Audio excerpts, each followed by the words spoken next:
Ați auzit cel mai probabil de cel puțin un caz de incendiu al modelului Dacia Spring în România, mai ales că au fost două astfel de cazuri chiar luna trecută. În iulie 2023 au ars două mașini la distanță de câteva zile una de alta, prima la aeroportul din Cluj și a doua în Zalău. Primul caz din România a fost în luna iulie 2022, iar în restul Europei a fost doar un caz, în Italia, tot în 2022. Așa că astăzi vreau să analizăm aceste cazuri din România și să vedem în ce condiții s-au produs.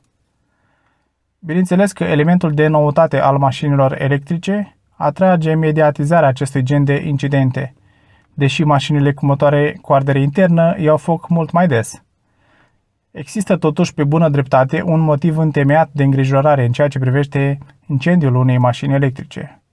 Incendiile cauzate de bateriile litiu-ion care folosesc chimia NMC, adică nichel, cobalt și mangan, sau NCA, nichel, cobalt și aluminiu, se caracterizează prin faptul că sunt foarte violente și foarte greu de stins.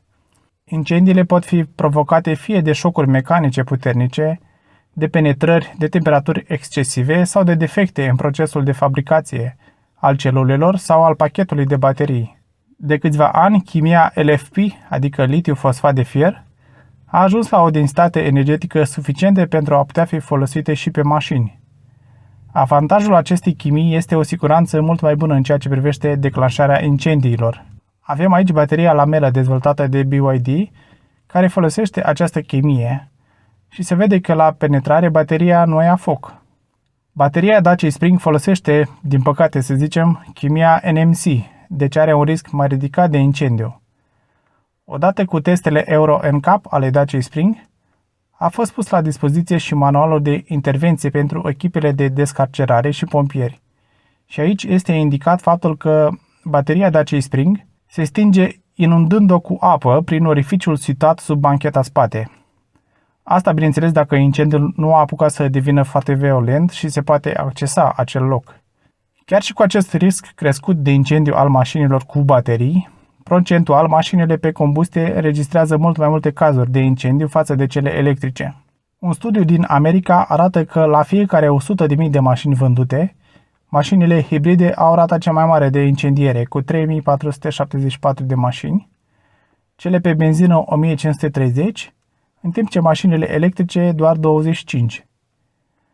Un alt studiu din Suedia arată că din totalul de 611.000 de mașini electrice, doar 23 de cazuri au fost raportate în 2022, în timp ce din totalul de 4,4 milioane de mașini pe combustie s-au înregistrat 3400 de incendii, deci 0,004% din mașinile electrice versus 0,08% din cele pe combustie.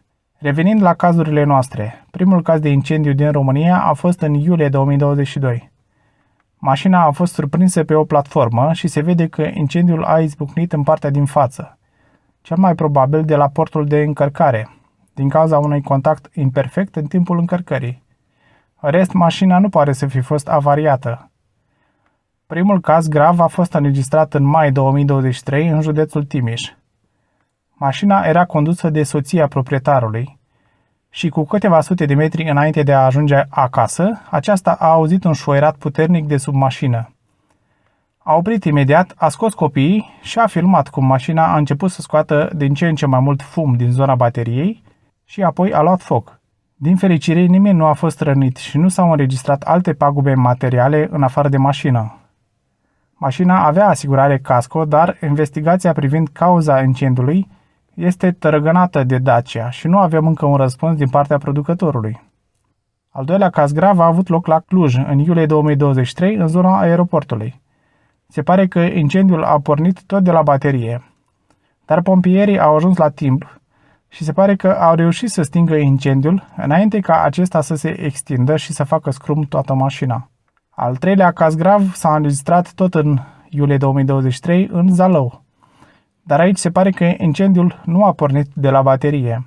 După cum spune proprietarul, mașina pe care a primit-o el de la Dacia nu era tocmai nouă, ci una recondiționată, cu structuri de rezistență sudate și chituite.